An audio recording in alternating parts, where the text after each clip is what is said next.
I arrived at family Christmas dinner after 18 months of minimal contact. Sister Sarah introduced her boyfriend Marcus to the family. With a cruel smile, she gestured toward me, saying, "This is the failure of our family." Parents David and Linda laughed heartily, nodding in agreement. Marcus stayed completely silent, studying the family dynamics with calculating eyes. The festive room fell dead quiet, as everyone waited for my reaction. Marcus finally spoke with a faint smile. "Interesting, because you're fired, Sarah. And we're done." Sarah's face drained of color. Christmas dinner just became unforgettable.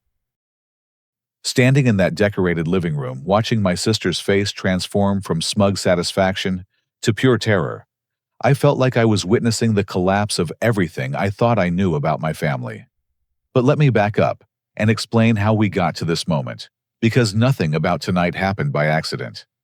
2 years ago, I made what my family considered the biggest mistake of my life. I quit my stable engineering position at Boeing to pursue independent software development. The decision came after months of working late nights on machine learning algorithms while maintaining my day job.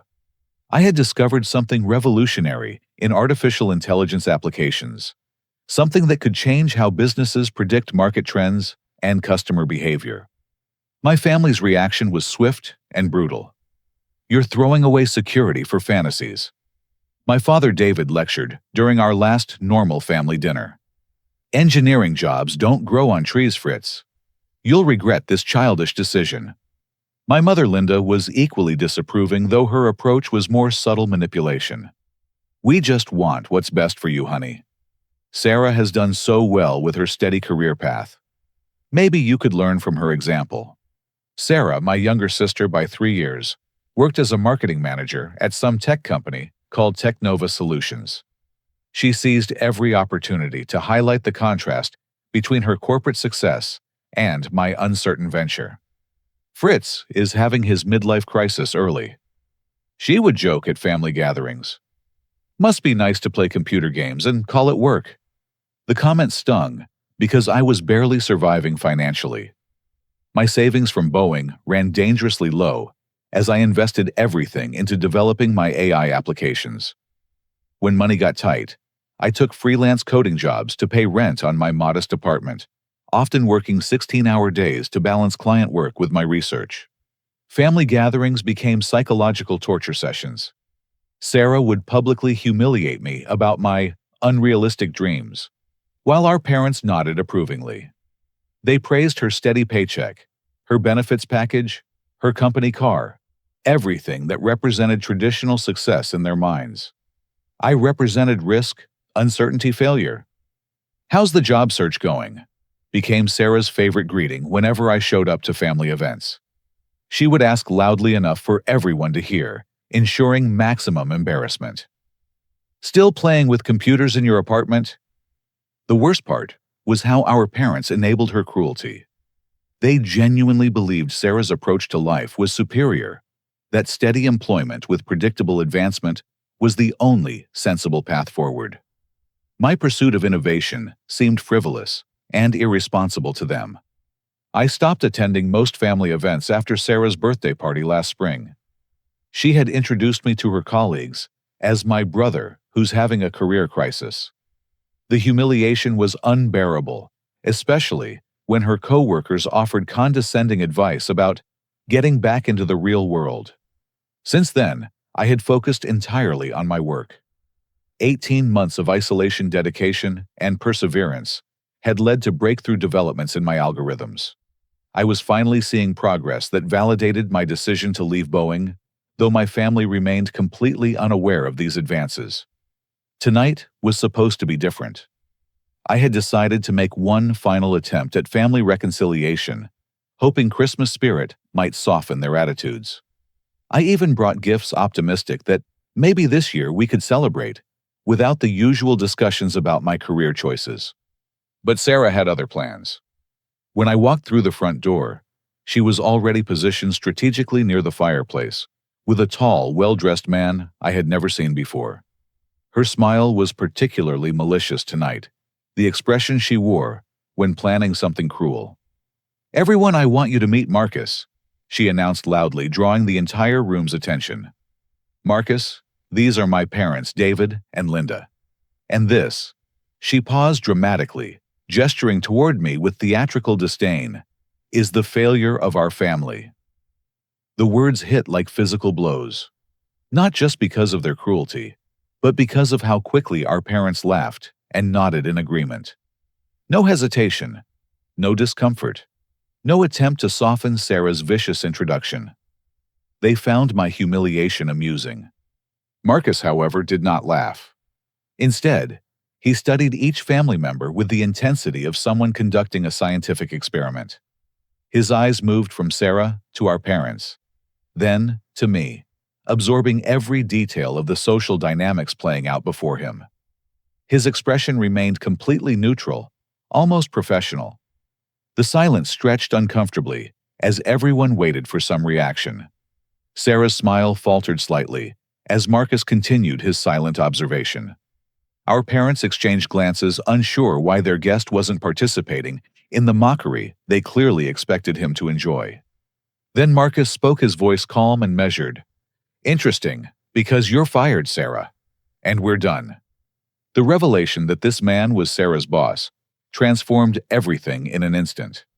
Marcus Chen, as he introduced himself, was the CEO of Technova Solutions, the same company where Sarah constantly bragged about her importance and influence.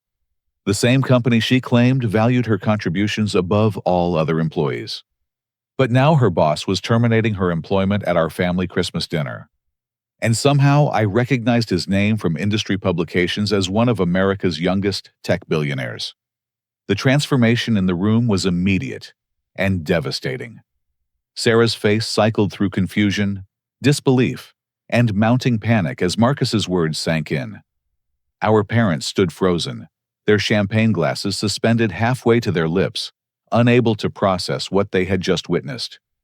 "You can't be serious," Sarah stammered, her voice cracking with desperation. "Marcus, what are you talking about?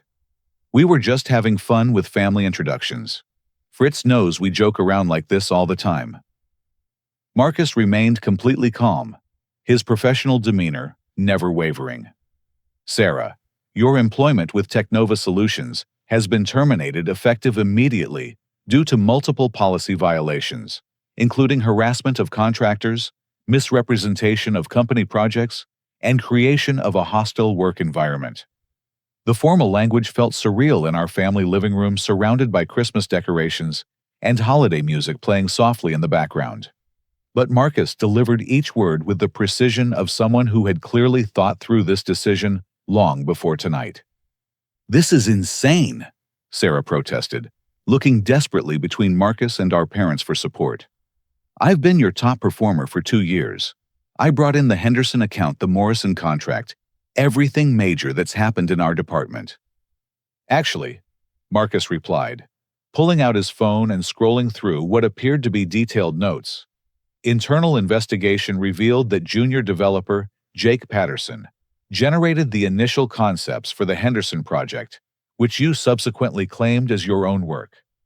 The Morrison contract was developed by intern Lisa Rodriguez, whose ideas you presented to clients without attribution." Our parents finally found their voices, but only to defend Sarah more vigorously. "Now wait just a minute," Dad interjected, stepping forward with his most authoritative tone. "You can't come into our home and make these accusations against our daughter. Sarah has worked incredibly hard at your company. She's been Employee of the Month 6 times. Mom added, her voice rising with indignation. "There must be some misunderstanding. Sarah would never steal ideas from other people." Marcus looked at them with something approaching sympathy. "I understand this is difficult to hear, but the evidence is comprehensive. We have email trails, project timestamps, witness statements from multiple employees. Sarah has been systematically taking credit for other people's work while creating a toxic environment for junior staff." Sarah's strategy shifted to desperation. "Fritz did this, didn't he?" she accused, pointing at me with shaking fingers. "He somehow poisoned you against me. I bet he filled your head with lies about my work performance." This accusation seemed to amuse Marcus slightly. Actually, I've been following Fritz's work for quite some time. His contributions to the artificial intelligence community have been remarkable, particularly his open-source solutions for predictive analytics. I felt like the ground was shifting beneath my feet. You know about my work. Fritz Code 88, Marcus said using my online handle. Your algorithms for machine learning optimization caught our attention 6 months ago when you published solutions that our entire development team couldn't crack. I've been trying to locate you to discuss partnership opportunities. The irony was staggering. While my family mocked my career choices, one of the most successful tech entrepreneurs in America had been actively seeking me out for collaboration. While Sarah claimed superiority in the tech industry, I had unknowingly impressed the CEO of her own company. That's impossible, Sarah snapped. Fritz works on meaningless projects from his apartment. He doesn't have real industry connections or expertise. Marcus's expression hardened. Your dismissive attitude toward your brother's accomplishments is part of why this termination is necessary. The harassment extends beyond our workplace, into your personal relationships. Tonight's introduction confirmed everything I suspected about your character. Our parents were struggling to keep up with the rapidly changing dynamics. Let's everybody just calm down and talk about this rationally, Mom suggested, her voice strained. Surely there's been some misunderstanding that can be resolved. The decision is final, Marcus stated firmly.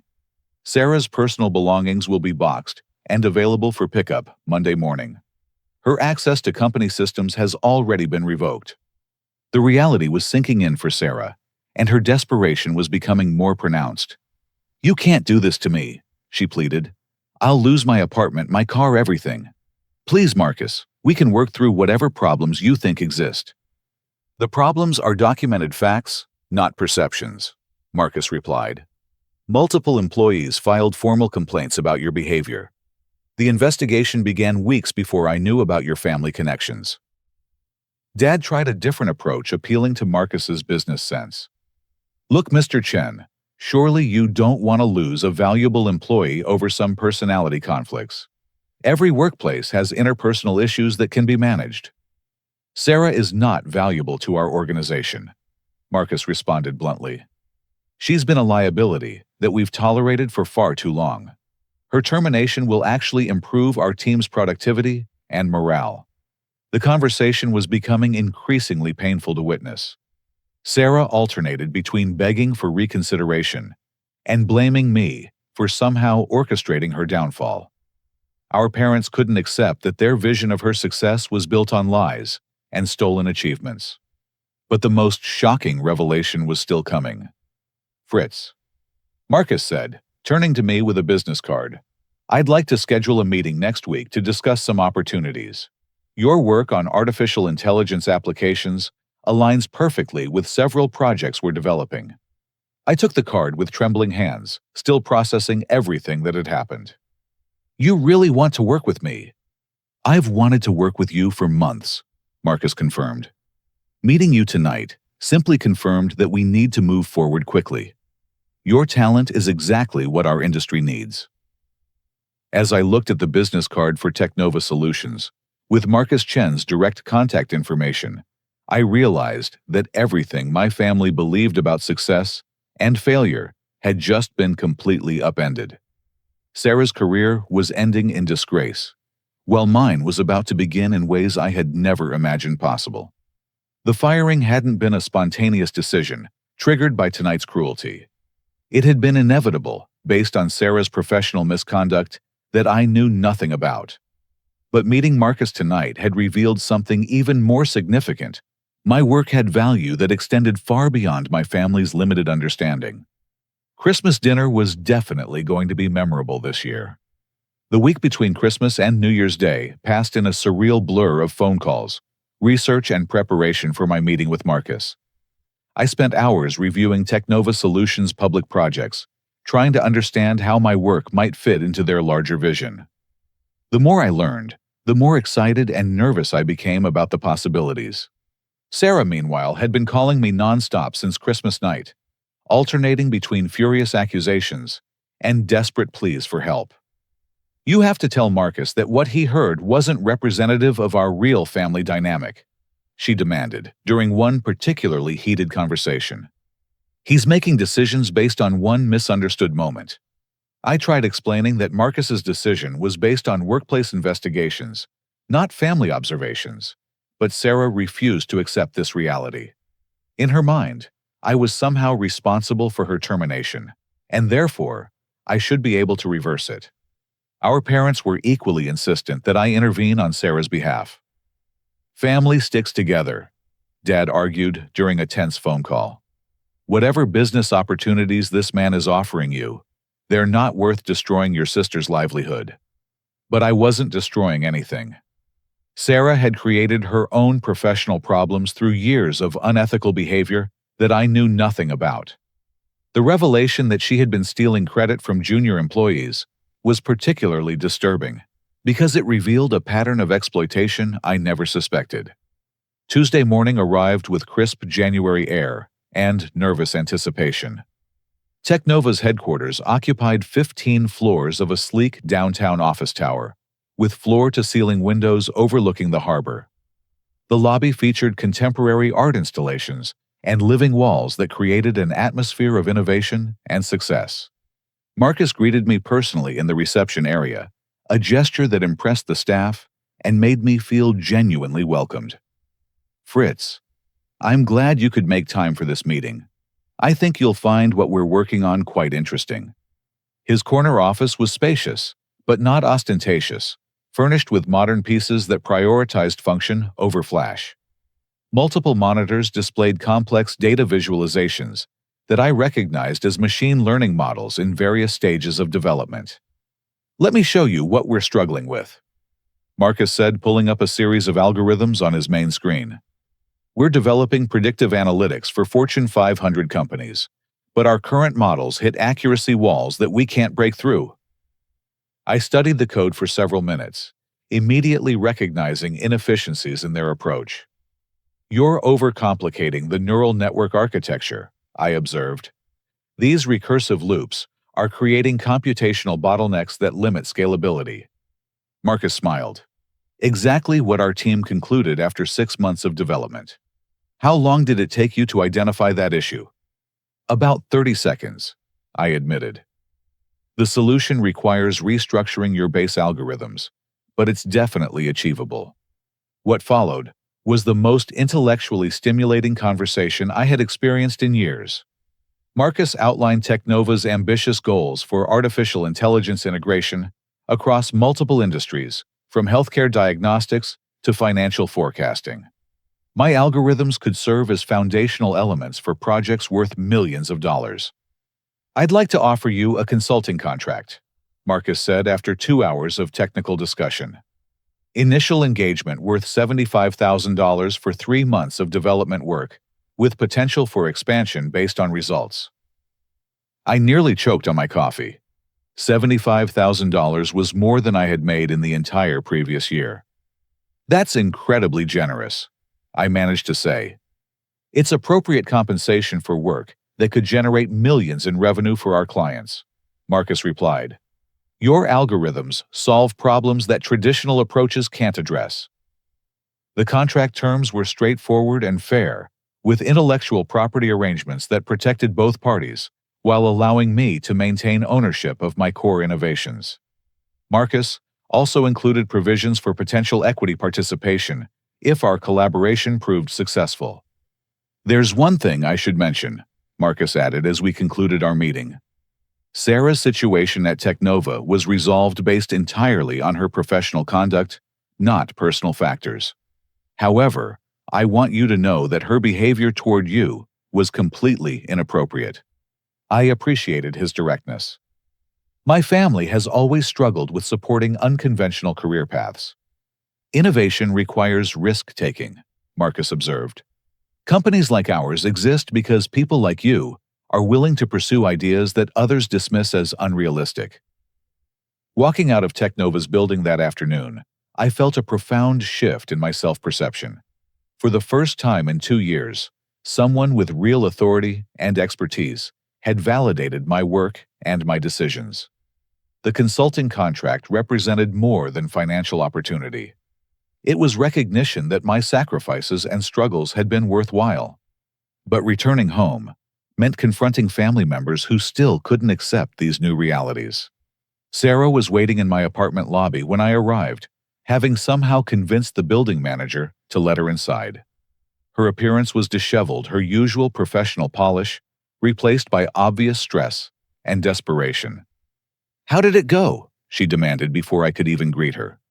"Did you convince him to reconsider my termination?"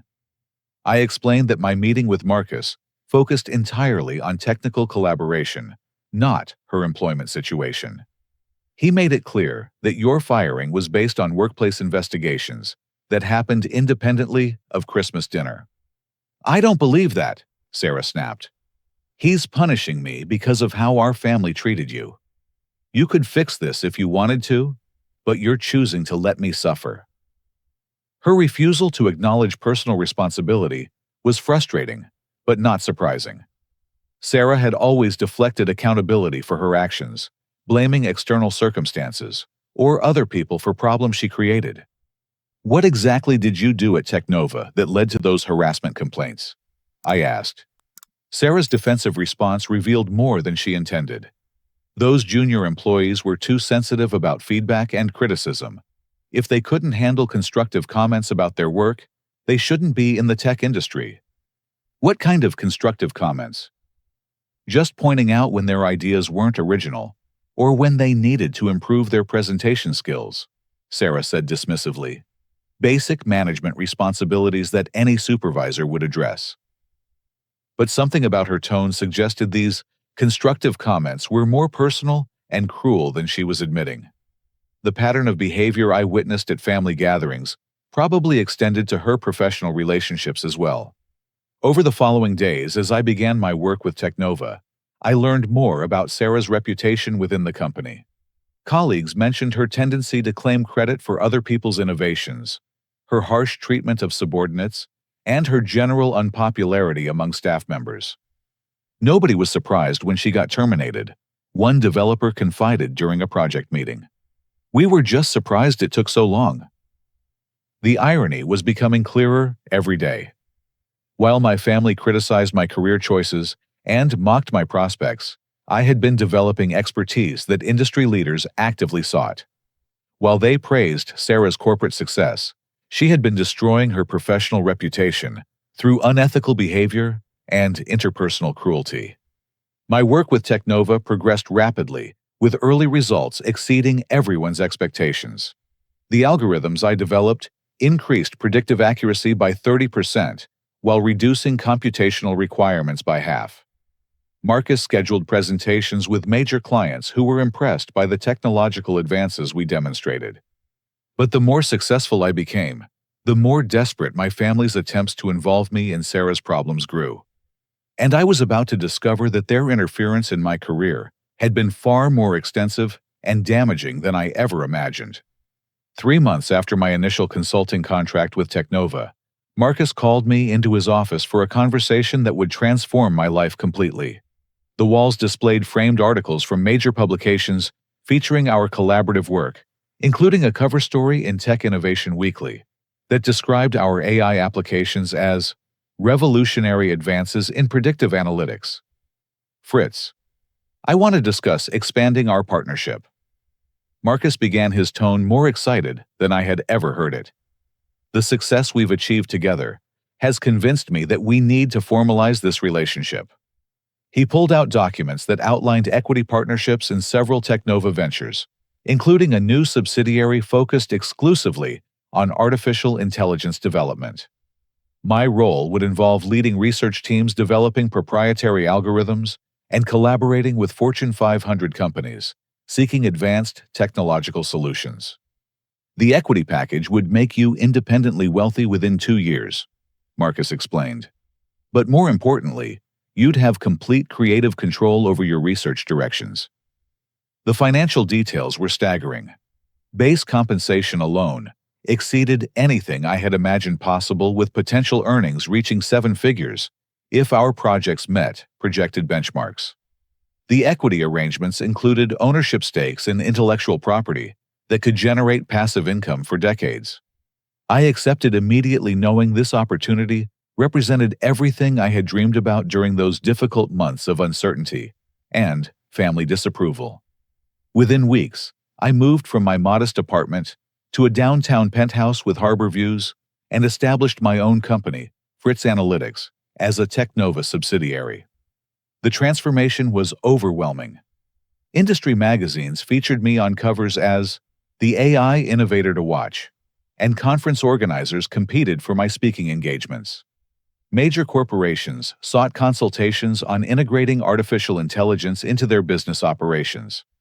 My net worth increased exponentially as our client base expanded.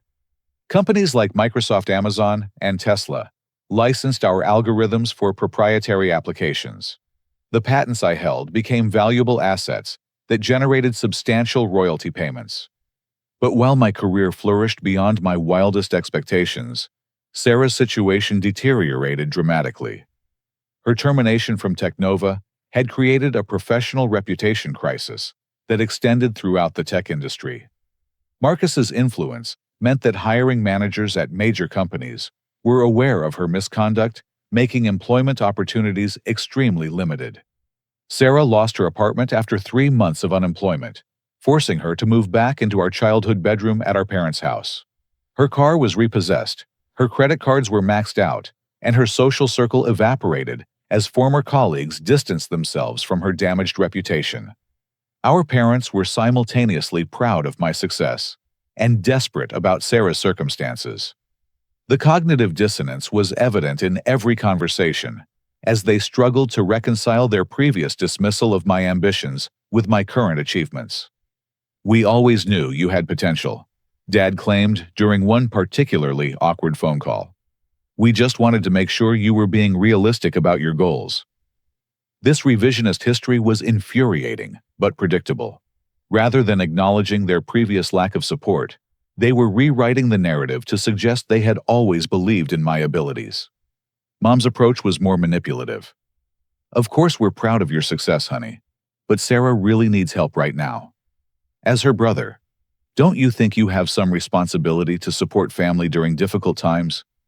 Their pressure tactics became increasingly aggressive as Sarah's situation worsened.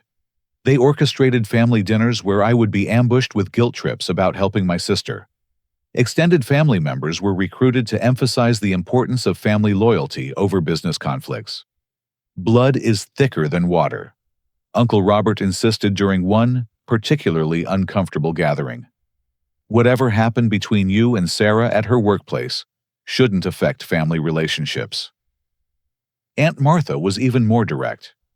"Sarah made mistakes, but she's learned her lesson. You have the power to help her get back on her feet, and refusing to do so makes you just as cruel as you claim she was." These interventions revealed how little my family understood about professional ethics and accountability. They genuinely believed that family connections should override considerations of merit, integrity, and consequences for unethical behavior. Sarah's own appeals became increasingly desperate and manipulative. She would show up at my office building crying and pleading for me to convince Marcus to give her a second chance. When that approach failed, she shifted to accusations and threats. "You're destroying my life because you're jealous of my previous success," she claimed during one particularly heated confrontation. "This is revenge for years of family dynamics that you're too immature to handle." Her inability to accept responsibility for her professional misconduct was consistent with the personality traits that had led to her termination. Sarah genuinely believed that her problems resulted from my vindictiveness rather than her own unethical behavior. But the most shocking revelation was still coming. During a routine security briefing at Technova, our IT department mentioned unusual patterns in external attempts to access confidential client information. The cybersecurity team had traced several breach attempts to IP addresses associated with my family's home network. "We think someone might be trying to steal proprietary algorithms or client data," the security director explained. "The attempts are sophisticated, but unsuccessful due to our encryption protocols." Marcus suggested we investigate further, suspecting that Sarah might be attempting to access Technova systems to support her claims of wrongful termination, or to gather information for potential legal action. What we discovered was far worse than corporate espionage. Sarah had been systematically sabotaging my freelance career for months before her termination, contacting my potential clients with false information about my reliability and technical competence. She had cost me thousands of dollars in lost contracts by spreading lies about my work quality and professional behavior. The evidence was comprehensive and damning. Email records showed Sarah reaching out to companies that had expressed interest in my services, claiming to be a former colleague who felt obligated to warn them about my history of missed deadlines and substandard deliverables. She had also contacted clients I was already working with, suggesting that I was unstable and difficult to work with, leading to contract cancellations that had devastated my income during my most vulnerable financial period. But the worst discovery was that our parents had been actively collaborating in these sabotage efforts. Phone records revealed regular conversations between Sarah and our parents about my business activities, client relationships, and project timelines. They had been feeding her information that she used to interfere with my career prospects. The betrayal was comprehensive and systematic. While pretending to be concerned about my financial struggles, they had been actively contributing to the problems that made my situation more desperate. Their motivation was becoming clear. They genuinely believed that Sarah's corporate career was more valuable and important than my entrepreneurial ambitions. In their minds, protecting her success justified undermining my efforts. This revelation changed everything about how I viewed my family relationships and my obligation to help Sarah during her current crisis. Thanksgiving dinner at our parents' house provided the perfect opportunity for confrontation. I arrived with a leather portfolio containing months of research documentation and evidence that would finally expose the systematic campaign of sabotage my family had conducted against my career. The scene was painfully familiar. Sarah sat dejectedly at the dining room table, while our parents fussed over her with exaggerated concern. Uncle Robert and Aunt Martha flanked her like bodyguards, ready to defend her against any criticism I might offer. "Fritz, we're so glad you could join us," Mom said with forced cheerfulness. "We have so much to be thankful for this year, especially your success." Dad carved the turkey with theatrical precision. "Your sister has been going through a difficult period, but we know you'll do the right thing and help her get back on her feet." Their presumption that I would eventually capitulate to family pressure was evident in every gesture and comment. They had orchestrated this gathering as an intervention designed to break down my resistance to helping Sarah. But I had my own plans for this evening. Before we eat, I announced opening my portfolio. I think everyone should understand exactly what's been happening over the past 2 years. The mood shifted immediately, as family members sensed this wouldn't be the reconciliation they had anticipated. Sarah's face drained of color as I pulled out printed emails, phone records, and client communications. "Sarah, you told everyone that Marcus fired you because of how our family treated me at Christmas dinner." I began, my voice calm but firm. But internal investigations at Technova revealed years of unethical behavior that had nothing to do with me. I presented documentation showing her systematic theft of junior employees' ideas, her harassment of subordinates, and her creation of hostile working conditions that violated multiple company policies. "These are lies," Sarah protested weakly. "Those employees conspired against me because they were jealous of my success." "Then, how do you explain this?" I pulled out email threads showing Sarah claiming credit for projects she hadn't worked on, presenting other people's innovations as her own original concepts. Our parents tried to dismiss the evidence. "Every workplace has interpersonal conflicts," Dad argued. "This doesn't justify destroying someone's career over personality differences."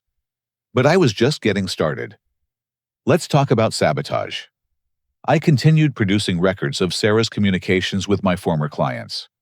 While you were all concerned about my financial struggles, Sarah was actively contacting my potential customers to spread false information about my work quality.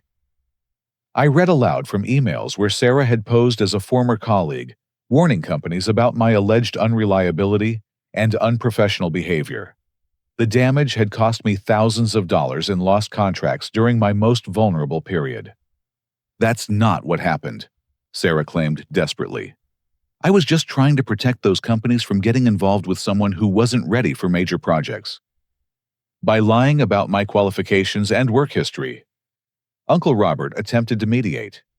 "Maybe Sarah made some mistakes, but she was probably just worried about your reputation if those projects didn't work out." "Then explain this." I said, pulling out phone records showing regular conversations between Sarah and our parents about my business activities.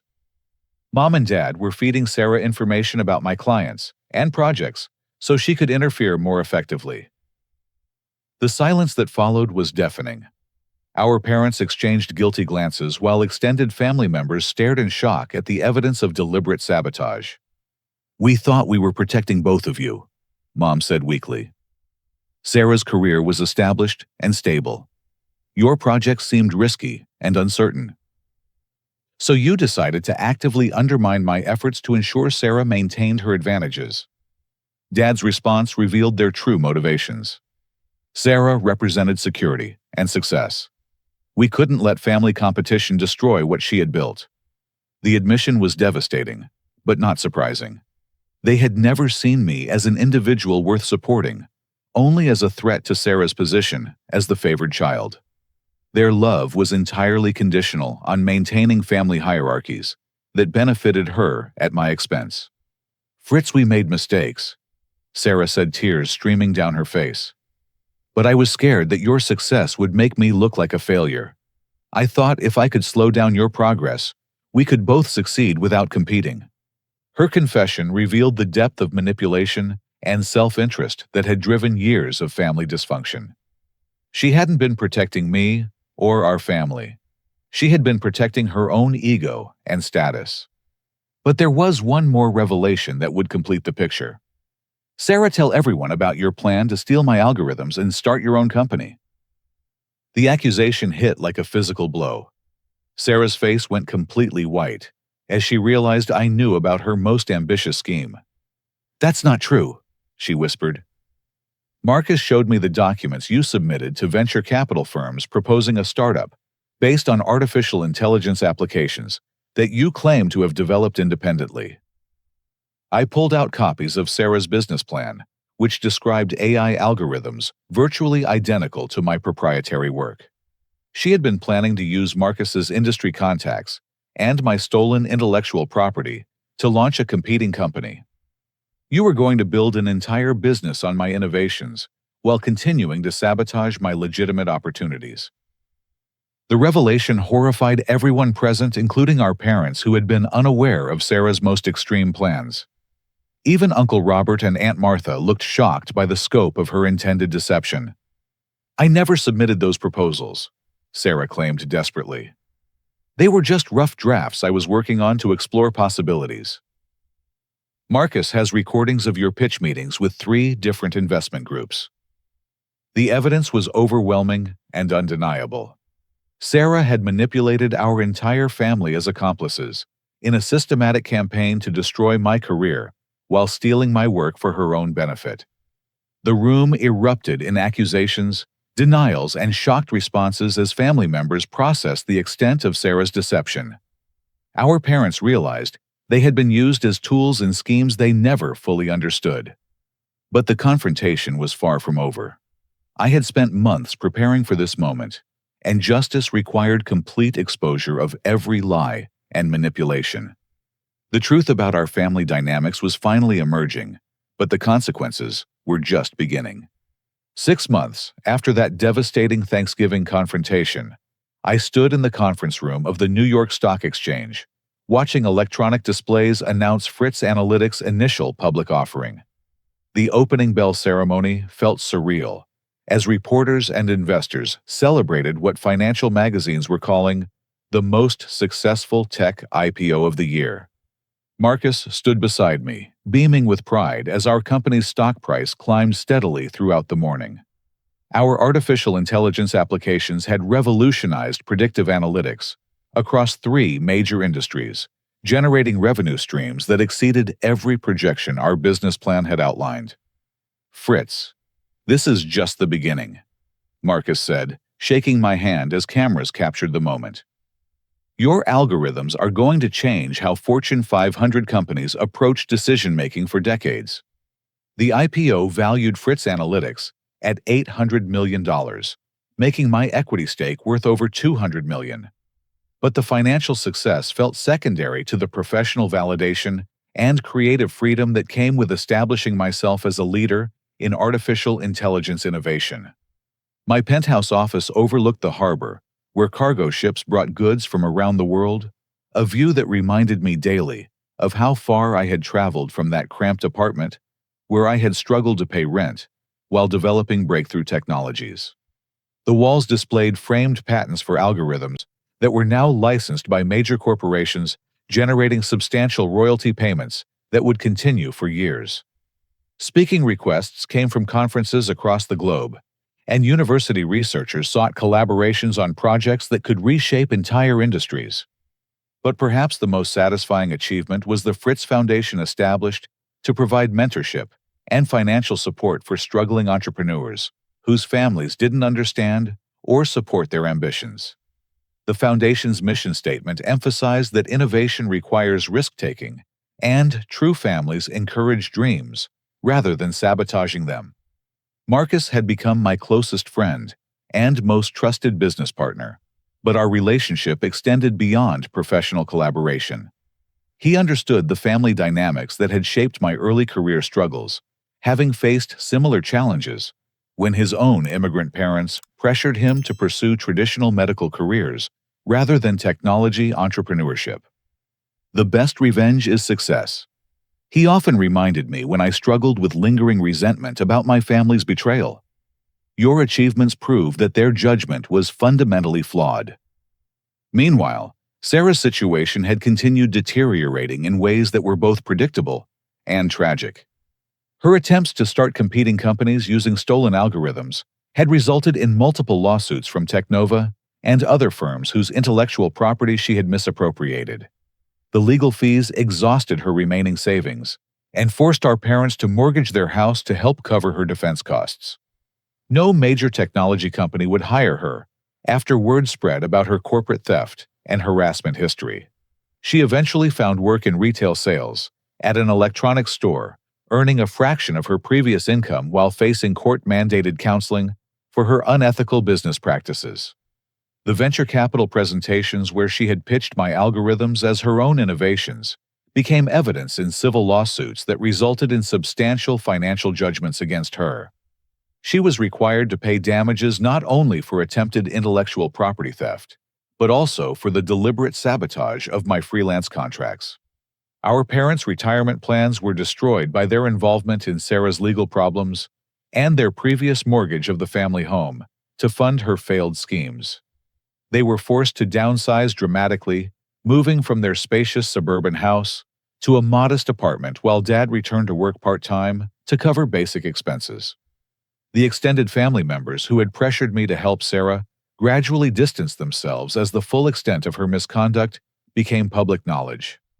Uncle Robert and Aunt Martha stopped inviting her to family gatherings, embarrassed by association with someone whose behavior had become a source of community scandal. But the most significant development was my own emotional healing and personal growth. I had begun working with a therapist who specialized in family trauma and emotional abuse, learning to recognize patterns of manipulation and control that I had previously accepted as normal family dynamics. The sessions helped me understand that my family's conditional love and systematic undermining had been forms of psychological abuse disguised as concern and guidance. Healthy families celebrate each other's success rather than competing for limited approval, Dr. Martinez explained during one particularly revelatory session. Your achievements threatened their established hierarchies, so they tried to sabotage your progress to maintain familiar power structures. The therapy helped me develop boundaries that protected my emotional well-being while allowing for selective relationships based on genuine respect rather than family obligation. I learned to distinguish between people who supported my authentic self and those who only valued me when I fulfilled their expectations. My success had attracted new relationships built on mutual admiration and shared values. Colleagues, clients, and friends appreciated my innovations and character without requiring me to minimize my achievements to make them comfortable. I had also begun dating someone wonderful, a fellow entrepreneur named Jessica, who understood the challenges of building businesses while navigating family relationships that didn't always support unconventional career paths. Our connection was based on equality and encouragement rather than competition and control. But the most unexpected revelation came during a security review that Marcus requested as our company prepared for acquisition discussions with major technology conglomerates. "Fritz, there's something you need to know about the sabotage attempts on your career," Marcus said during a private meeting in his office. Our investigation revealed that Sarah's interference was even more extensive than we initially discovered. He pulled out files containing evidence that Sarah had attempted to plant false information, suggesting I was stealing proprietary software from major companies, potentially subjecting me to criminal charges and civil lawsuits that could have destroyed my career permanently. She was planning to frame you for corporate espionage, using fabricated evidence that would have been difficult to disprove, Marcus explained. Our cybersecurity team intercepted her communications and quietly prevented the scheme from moving forward. The revelation was staggering. Sarah hadn't just been sabotaging my existing opportunities. She had been actively attempting to destroy my reputation and potentially subject me to legal prosecution based on completely false accusations. "Why didn't you tell me about this earlier?" "I didn't want you to be distracted by revenge fantasies when you needed to focus on building your company," Marcus replied. "But now that you've achieved everything you dreamed about, I thought you should know how close her sabotage came to causing irreparable damage." The knowledge that Marcus had protected me from even worse betrayal deepened my appreciation for his friendship and mentorship. He had quietly prevented my family's destructive behavior from derailing my career, while allowing me to focus on innovation and growth. As I reflected on the journey from that humiliating Christmas dinner to this moment of unprecedented professional success, I realized that everything had happened for important reasons. Sarah's cruelty had revealed family dynamics that needed to be exposed and addressed. Marcus's intervention had provided opportunities that aligned perfectly with my skills and ambitions. Most importantly, the struggle had taught me valuable lessons about resilience, integrity, and the difference between authentic relationships and toxic family obligations. My story wasn't just about professional success or financial achievement. It was about learning to value myself enough to pursue dreams, despite disapproval from people who claimed to love me, but acted to undermine my happiness and potential. Justice had been served through natural consequences rather than deliberate revenge. Sarah faced the results of her own unethical choices. Our parents experienced the costs of enabling destructive behavior. I had achieved everything I had worked toward through talent, persistence, and integrity. But the most important lesson was still coming as I prepared to make final decisions about family relationships and future directions for both my business and personal life. 2 years later, I found myself standing in the main ballroom of the Grand Hyatt, surrounded by colleagues, clients, and friends, celebrating Fritz Analytics' acquisition by Amazon for $1.2 billion. The deal represented the largest artificial intelligence acquisition in industry history, validating everything I had built while opening doors to technological applications I had never imagined possible. The evening felt like a dream, as I moved through conversations with executives from major corporations who described how our algorithms had transformed their business operations. University researchers discussed collaborative projects that could reshape entire academic disciplines. Government representatives outlined applications for national security and public health initiatives. Marcus approached with 2 glasses of champagne, his smile reflecting the satisfaction of a mentor watching his protege achieve extraordinary success. "Fritz, Amazon's integration plans are brilliant. Your work is going to reach scale that will impact millions of people globally. The acquisition terms included provisions for me to lead Amazon's new AI research division with unlimited budgets and complete creative autonomy. My personal equity stake was now worth over $400 million. But more importantly, I had established myself as one of the world's leading experts in artificial intelligence applications. As the celebration continued around me, I reflected on the remarkable journey that had brought me to this moment. 3 years ago, I had been struggling to pay rent while developing algorithms in isolation, dismissed by my family as a failure, whose dreams were unrealistic and immature. Tonight, technology leaders from around the world sought my insights on innovations that could reshape how humanity approaches complex problems. The algorithms I had created in that cramped apartment were now being discussed as foundational elements for artificial intelligence applications across multiple industries. But the most satisfying aspect of my success wasn't the financial rewards or professional recognition. It was the knowledge that I had achieved everything through integrity, persistence, and authentic relationships with people who valued innovation and character. The Fritz Foundation had grown into a major force, supporting entrepreneurs whose families didn't understand or encourage their ambitions. We had provided mentorship and funding for over 200 startup companies, many founded by people whose stories echoed my own experiences with family dysfunction and conditional love. True family supports your dreams rather than sabotaging them had become our foundation's motto, reflecting lessons learned through my own painful but ultimately transformative experiences. Jessica and I had gotten engaged 6 months earlier, building a relationship based on mutual respect and shared values rather than competition or control. She understood the importance of boundaries with toxic family members while maintaining hope for redemption through genuine behavioral change. My parents had reached out several times over the past year, requesting meetings to discuss family reconciliation. Their messages revealed genuine remorse for their role in sabotaging my career, but also showed limited understanding of the deeper psychological damage their conditional love had caused. We realize we made mistakes supporting Sarah's behavior. Dad had written in his most recent email, "We hope you'll give us a chance to rebuild our relationship on better terms." Mom's approach was more emotional, but equally problematic. "Family is the most important thing in life, honey. Whatever happened in the past, we love you and want to be part of your success going forward." Their appeals still centered on family obligation, rather than genuine recognition of how their behavior had been fundamentally wrong. They wanted reconciliation on their terms with minimal accountability for years of manipulation and sabotage. I had decided to offer them limited relationship opportunities, based on demonstrated behavioral change, rather than promises or emotional appeals. They could be part of my life if they showed consistent respect for my decisions and boundaries. But I would never again allow family loyalty to override my own well-being. Sarah's situation had stabilized at a much lower level than her previous lifestyle.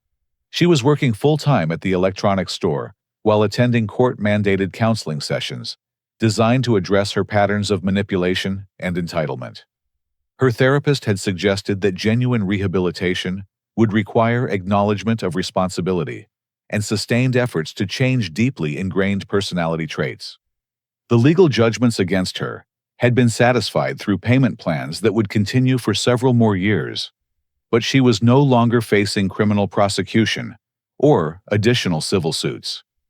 Her credit had been destroyed, and her professional reputation in the tech industry was permanently damaged, but she was slowly building a more stable, if modest, existence.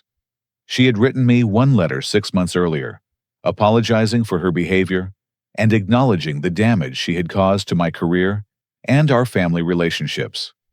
The tone was different from her previous communications, suggesting that therapy was helping her understand the impact of her actions on other people. "I know I don't deserve forgiveness," she had written, "but I wanted you to know that I recognize how wrong my behavior was and how much pain I caused. I'm working on becoming a better person, even if it's too late to repair the relationships I destroyed." I had chosen not to respond immediately, wanting to observe whether her apparent remorse led to sustained behavioral changes rather than temporary manipulation designed to gain my sympathy and support. But tonight, surrounded by the success that my family had tried to prevent, I felt ready to make final decisions about their role in my future. The most important lesson I had learned was that authentic success requires pursuing your genuine passions, despite opposition from people who claim to love you, but act to undermine your happiness.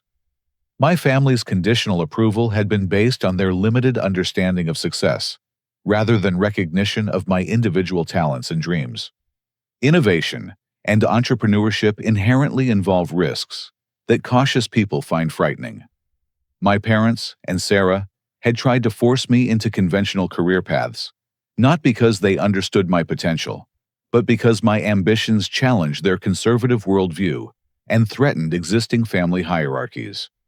True family celebrates your achievements rather than sabotaging them. Real love encourages growth rather than demanding conformity. Healthy relationships are based on mutual respect rather than competition for limited approval. I had also learned that protecting yourself from toxic relationships isn't selfish or cruel. It's necessary for emotional health and authentic success. Sometimes the most loving thing you can do for destructive people is to refuse enabling their harmful behavior through endless forgiveness without accountability. The Fritz Foundation would continue expanding its mission to help entrepreneurs navigate family dynamics that discourage innovation and risk-taking. Our research had identified patterns in which conventional family expectations suppress creativity and individual achievement in favor of predictable mediocrity. As the celebration began winding down, I knew that my story would continue evolving in directions I couldn't yet imagine. Amazon's resources would enable artificial intelligence applications that could solve problems affecting millions of people worldwide. My work might contribute to medical breakthroughs, environmental solutions, or educational innovations that would outlast any personal achievements. But the most meaningful legacy would be proving that individuals can overcome family dysfunction and achieve extraordinary success by maintaining integrity while pursuing authentic dreams. 3 days later, I received a letter that would provide perfect closure to this chapter of my life. The envelope contained a handwritten note from a 24-year-old software developer named Kevin Thompson, whose family had been pressuring him to abandon his startup company to accept a stable engineering job with the local utility company. Mr. Fritz, he wrote, I've been following your story through industry publications and foundation materials. My situation mirrors yours in many ways, and your example has given me courage to continue pursuing my dreams despite family disapproval. I wanted to thank you for proving that success is possible, even when the people closest to you don't understand your vision. Kevin's letter reminded me that my experiences had value beyond personal achievement. By sharing my story and supporting other entrepreneurs through the Fritz Foundation, I could help prevent talented individuals from abandoning their dreams due to family pressure and conditional love.